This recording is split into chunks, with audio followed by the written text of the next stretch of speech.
مانگنے پہ آ جائے تو اتنا جلدی مانتا ہے کہ مانگنے والا بھی حیران ہو جاتا ہے۔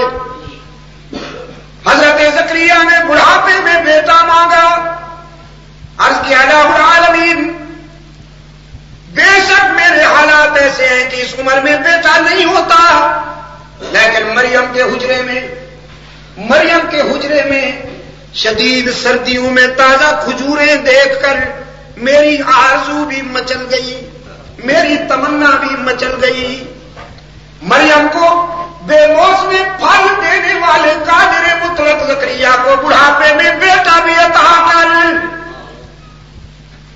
اور بیٹا بھی طیب، ذریتاً طیبہ، ایسا بیٹا نہیں کہ جس کی جوانی پورے خاندان کی آبرو کا جنازہ اٹھا دے۔ اور آج مانگتے وقت ہوش میں رہا کرو، ذرا الفاظ صحیح نکالے کرو منہ سے۔ رب العالمین نے فرشتوں کا وفد بھیجا حضرت زکریا کے پاس، فرمایا جاؤ، میرے زکریا نے ہاتھ اٹھا رکھے، ابھی یہ ہاتھ چہرے پہ نہ پھرنے پائیں کہ بشارت پہلے سنا دو۔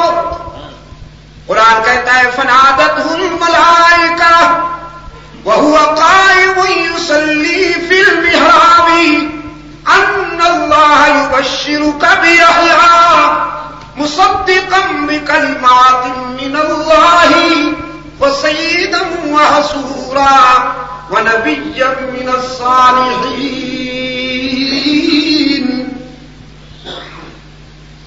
فرشتوں نے آ کر مبارکباد دی، خوشخبری سنائی حضرت زکریا کو، درا حال ہے کہ وہ مصروف ذکر تھے اور مصروف عبادت۔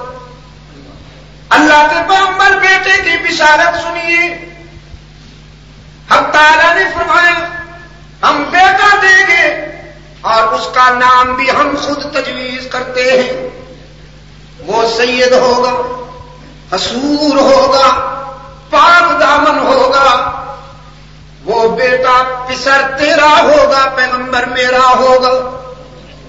انا یکون لی غلام، عرض کیا الہ العالمین میں نے مانگ لیا، تو نے دینے کا اعلان کر دیا، لیکن ذرا سمجھا تو صحیح کہ ہوگا کیسے؟ میری حالت یہ بیوی بچے جننے کے قابل نہیں۔ حق تعالیٰ نے فرمایا کذالک، چٹکی میں ہو جائے گا میرے پیغمبر، جب میں کوئی بات کرنے کا فیصلہ کر لیا کرتا ہوں تو دیر نہیں ہوا کرتی۔ جب مانتا ہے تو یوں مانتا ہے کہ مانگنے والے کو بھی